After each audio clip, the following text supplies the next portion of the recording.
I thought for a long time about how to start and decided to begin with the following words. Liberals are once again in a narrow passage, subtitles. Who was it that said no one would be punished anyway, that no one would ever be imprisoned, fired, or fined? Well, gentlemen, I kept repeating all the time what's written in that well-known book. There is a time to gather stones and a time to scatter them. However, it also says there is a time to embrace and a time to refrain from embracing. The time to embrace has passed. Now it's time to throw stones, time to hit foreheads and brows with stones. This is very bad, terrible. Daniel Grant is very hungry. I don't know. I'm trying to find food. Because we have no food today. Tomorrow. So I'll try to do it. I know that lately we've often been drawing an analogy with the Italian mafia, discussing how Democrat politicians know about fraud occurring in their states and among their voters. At some point, you have to see that the Democratic Party is just a criminal organization. I'm honestly curious if you brought charges against Rick for many of the organized Social Security fraud networks in America, how many Democratic politicians could you defeat? That's an interesting idea, to sue the Democratic Party as a mafia organization. Only I know. The answer to the question asked in this video is, how many Democratic politicians will end up on trial? The answer is all of them. Well, all of them, 100% without exception. All innocence is gone now. The age of innocence is over. You'd have to be a complete idiot not to understand what's going on. Everyone knows and stays silent. Naturally, as one of my acquaintances in the city of St. Petersburg on Dolingrad used to say, like a fish out of water, he stays silent. I don't think he was joking. He probably really believed that you should speak like a rooster, but it turned out the rooster was plucked. Just like a fish out of water, for some reason he stays silent. But their career is more important to them. Of course, I understand that too. Yes, that they've forgotten about honor, conscience, and morality as if they're empty words. I understand that too. I don't accept that. I understand that they've forgotten. Should I also? What about the law appeals to me? And even when they're there, maybe they're not very rational, right? Because for them, these aren't just empty words. Honor, conscience, morality, they're not empty. So over there with the Democrats, unfortunately, maybe they once had it, or maybe not the party, the Democratic Party. Maybe they never had it, who knows? Well, over there they say to each other, oh, she's so innocent, doesn't swear, doesn't know how to smoke, and so on. But all right, that time has passed. We no longer believe that you don't swear. But the main news this week is that up to 21 different states, Democrats could completely lose all food stamps, supplemental nutrition assistance program, electronic benefits, transfer benefits, simply because they refuse to share data about who is actually receiving these supplemental nutrition assistance program benefits, right? So this is a very simple request. And by the way, this is federal law under a big, beautiful law, so it will obviously be very hard for a liberal judge to step in and overturn it.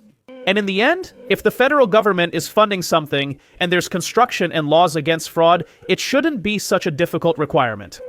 Especially if you claim that all of this is a myth, right? Fraud, electronic benefits transfer, supplemental nutrition assistance program is a myth, Medicaid is a myth, and election fraud is a myth. Well then, show the data to Congress. Any subsidies with federal money must be verified by law. The legislation is intended to regulate the purchase. First of all, Delirium Premier under the supervision, if there was a center, they should provide a report on whom they gave these food stamps to. Well, those food vouchers, yes. A full list of recipients of government aid to poor United States citizens. Here's the word that needs to be emphasized. United States citizens, not citizens of Minnesota or Kyrgyzstan. 21 states, all led by Democrats, all 21 led by Democrats, refused to provide this information. Well, it's like saying, guys, we're stealing. So what? Yeah, we're stealing. You have those papers. Of course we're stealing. So what did the Trump administration say? That means, yes, you won't be getting any more money for this program. Not to mention that we'll be looking into it, but moving forward, you won't get anything until we sort this out. But it's not just food stamps. So the Democrats are essentially blocking access to their accounting office. Why do you think it's continuing? Because they just don't like it when outsiders come in and interfere with their work. Think again. All right, yesterday we talked about how Tim Walz refuses to release Medicaid data from his state, although it's well known that there's clearly a lot of fraud there. And guys, I don't think this problem is worth overthinking. The reason they're not showing us the data, claiming, trust me, there's no fraud, is absolutely obvious. It's because there definitely is fraud there. Nevertheless, we will talk about the announcement made by the United States Secretary of Agriculture, Brooke Rollins, at today's cabinet meeting regarding the IBT issue and much more. After all, apparently because of the big beautiful law, almost 1 million people are already losing their food stamps. Remember, that's only the direct count of ineligible people, not including others. People who I believe are abusing the system. So when I said that I consider most of IBT to be fraudulent, I didn't literally mean that everyone is using fake data. Rather, it's wrong. It's a flawed incentive structure where people are essentially gaming the system to take advantage of it. But even then, right, you carry out a very conservative reform and they all go crazy wondering what it all means. Yeah, it's almost like we said, what you're seeing now with the Democratic Party is a very similar political machine to, say, New York in the 1920s, right, where there's a certain group, usually migrants, but not necessarily, who constantly vote for you. And in return, with crime and the mafia, politicians turn a blind eye. They, of course, cover up their own fraud, and it's a vicious circle of corruption, and it's so obvious. One hand washes, rubs, cleans, and scratches the other. Sometimes you vote for me and I give you a smartphone at the expense of the idiots you let me milk. And next year I might even give you a laptop if you save up, or maybe not. This is a Trump cabinet meeting. In February of this year, we asked all the states for the first time to provide their data to the federal government so that the United States Department of Agriculture could work with them to eliminate fraud, to make sure that those who truly need food stamps receive them, but also to protect American taxpayers. 29 states agreed, and unsurprisingly, they were red states. And that's where all this data about fraud comes from. But 21 states, including California, New York, and Minnesota, the blue states, keep saying no. California, New York, Minnesota, and 18 other states said, we're not going to show anything. What? You don't take our word for it? Continuation. Well, if you don't take our word for it, then you're fascist. Continuation. So, starting next week, we will stop transferring federal funds to these states until they comply and allow us to work together to eliminate this fraud and protect the American taxpayer. When Joe Biden a year ago tried to buy the election, he increased funding for food programs by 40%. And now, when we are canceling this with our money, these bastards were buying the votes of those who were getting the stolen goods. What a wonderful system, and how great it is that we started to break it. This is not incompetence.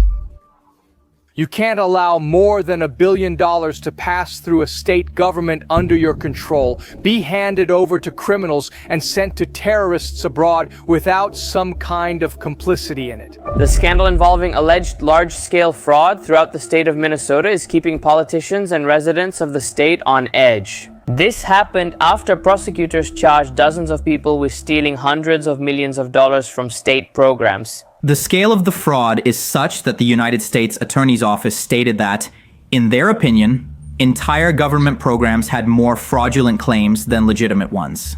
A key update in the $7.2 million fraud case in Hennepin County. Yusuf and his wife, Lowell Ahmed, were accused of embezzling $7.2 million in Medicaid funds. The couple allegedly used tens of thousands of stolen funds on luxury items. Although the jury quickly found Yusuf guilty, Judge Sarah West decided last week that they were wrong. Hundreds of social workers publicly accuse him of a large-scale fraud scandal that has shaken the welfare system in the state. Employees of the Minnesota Department of Social Services say that large-scale fraudulent billing allegedly directed more than $1 billion of taxpayers' money to non-profit organizations connected to the Somali community. Milliard gave $1 billion of our stolen money to the Somalis. I don't feel like laughing, I feel like crying. So is this so that they vote for the Democrats? He was the vice presidential candidate of the United States Democratic Party together with Kamala, now known as the Party of Democratic Fascists of America. This guy is a fraud. From the very beginning, he lied about his military career. He lied about... He was caught on national television, David, when he lied about being at Tiananmen Square. So, Minnesota is now in complete chaos because of what's happening with Governor Tim Walz. This man could have become the Vice President of the United States, but now he is facing one of the biggest fraud scandals in the state's history. The scandal is so wild that even the feds are getting involved, whistleblowers are rebelling, government officials are criticizing him even on Twitter, and the system seems to be held together with duct tape and hope. Let's figure out how we got here and why people in Minnesota have had enough with Tim Yules. Minnesota discovered that more than $1 billion of taxpayer money was stolen from these government programs. Most food programs and services for autistic people are fake. Some groups said they fed 6,000 people daily in towns with just 1,200 residents. Who were they feeding? Ghosts, snowmen, imaginary friends. Fraud in Minnesota under Governor Walz has sharply increased. Over his 7 years in office, there have been 28 known fraud scandals in just a little over 7 years. More than $1 billion in fraud under Governor Walz is finally drawing the attention of the whole country. These are federal cases, pause. And secondly, 71 out of 75 defendants are of East African origin. It can be said with confidence that there was a clear unwillingness or inability among Minnesota's Democratic officials to recognize some pretty obvious warning signs. All these programs saw a sharp increase in applications absolutely getting out of control in a short period of time. Whistleblowers tried to raise the alarm early instead of taking action. These whistleblowers said that Walz silenced them, transferred them to other positions, and told them to keep quiet. On another front, the legal one, dismissals from the courts also began, and trials of judges. This is called a purge, and the mainstream media are just going crazy. This week, Trump fired a lot of immigration judges in one day. This is being called a purge. Trump is firing immigration judges across the country on an unprecedented scale. Literally yesterday, he fired 8 people just in New York. And that's after he already fired 6 judges in Manhattan, eliminating 25% of New York's immigration court system. In San Francisco, a total of 15 judges were fired by Trump last week. In San Francisco, there are currently less than half as many immigration judges as there were at this time last year. But all of this is just the tip of the iceberg. In total, since January of last year, President Trump has fired more immigration judges across the country. The question is, why is this 20% of all immigration judges in the United States? 20% or 1.5% of all immigration judges in the United States.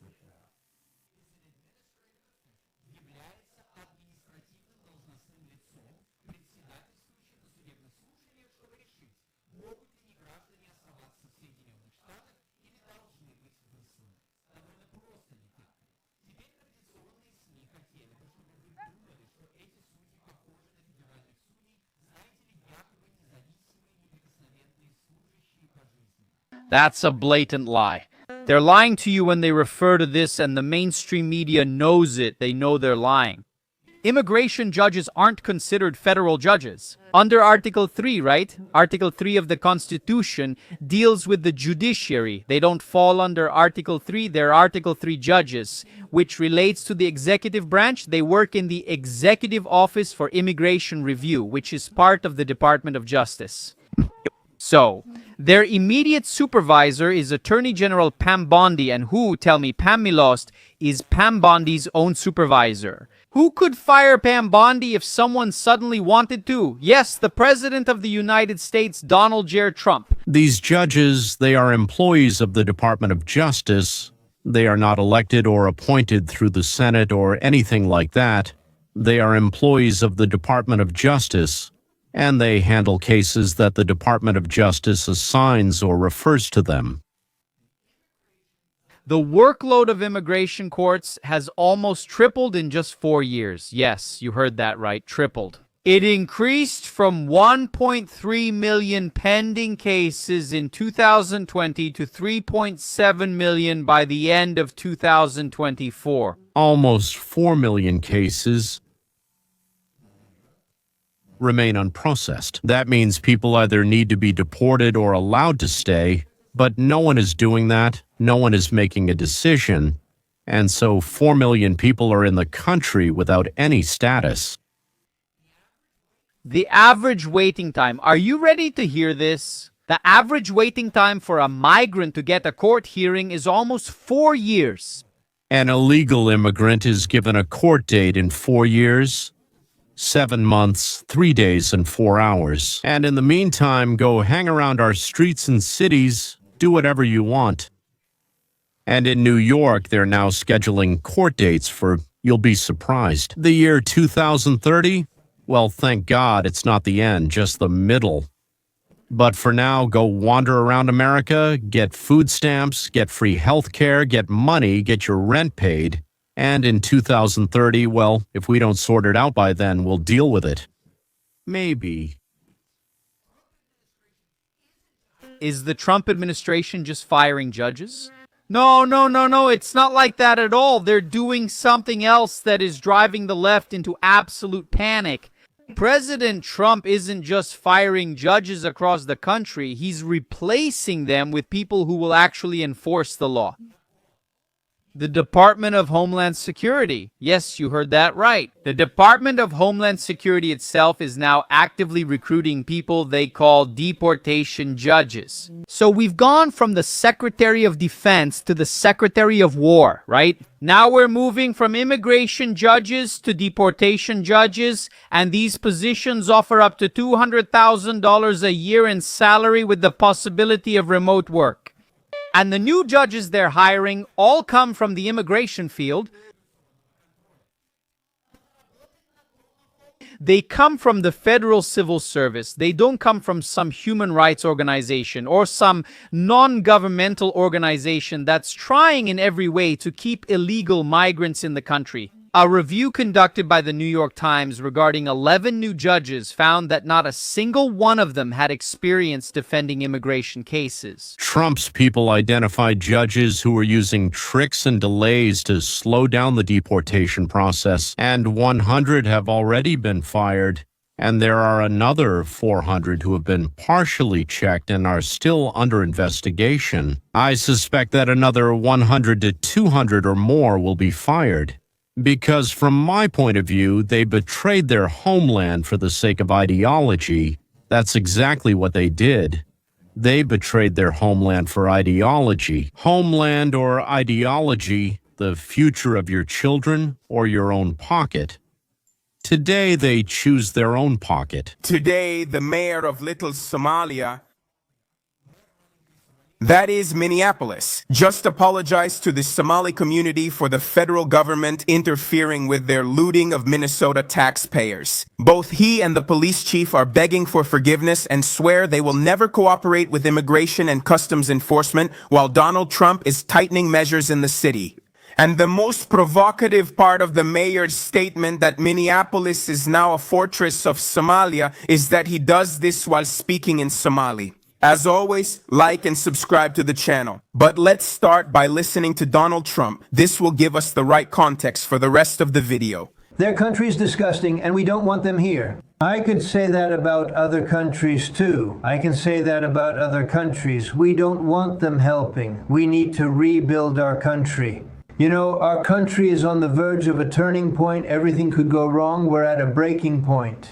I don't know how people will react to me saying this, but I'm saying it. We can go one way or the other, and we'll choose the wrong path if we keep letting garbage into our country. Ilhan Omar, she's garbage, her friends are garbage. These aren't the people who work. These aren't the people who say, let's move forward, let's make this place great. These are people who do nothing but complain. They complain, and from where they came from, they had nothing. You know, if they came from paradise and said this isn't paradise, but when they come from hell and all they do is complain and whine, we don't want them in our country. Let them go back where they came from and fix the situation there. Donald Trump is right. Immigration used to be managed in a certain rational and logical way for the benefit of the United States. Of course, it makes sense to attract the smartest people from all over the world to our country. It was reasonable in the late 15th and early 20th centuries to accept European immigrants. We had just expanded to the Pacific Ocean and we needed as many working hands as possible to help build this country. Immigrants of the past left their country and never looked back. They came here and fully embraced the American identity. And history likes to romanticize that era of immigration to justify unlimited immigration from third world countries today. But at the same time, some very important facts are overlooked. The overwhelming majority of immigrants at that time came from European countries that were culturally very close to our country. And even despite the cultural similarities, which made assimilation easier, there was still a huge dysfunction in society.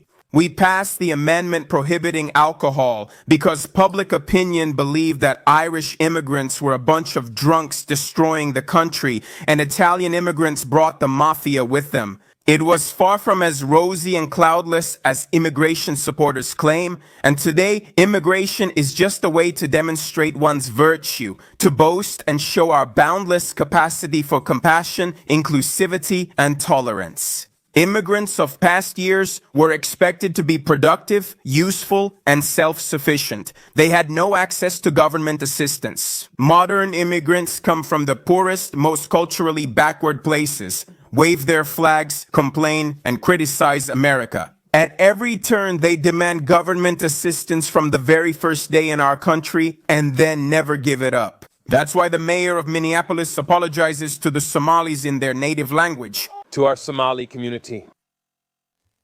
You understand? That the mayor of a giant American city standing on American soil is apologizing in a foreign language to a group of immigrants who speak exactly that language. Half of them are illegal. Well, those who deceived the immigration system, who are robbing his city and state, and as far as we know so far have stolen $1 billion. That's from what is already known. Minnesota, Garrican, Minneapolis, VAAN.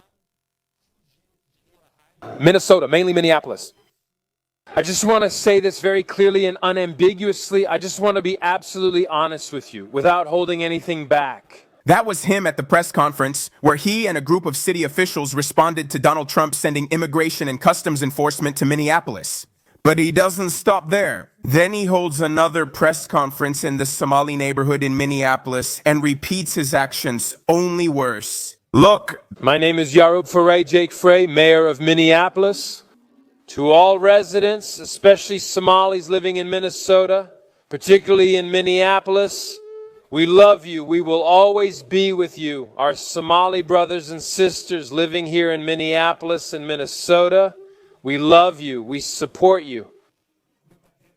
For decades, you have made our city and our state better. That's how you made the city and the state better than they were before. By stealing $1 billion and by sharing it, of course, with the Democrat America Party to help them get reelected and keep helping the Somalians and everyone else rob America.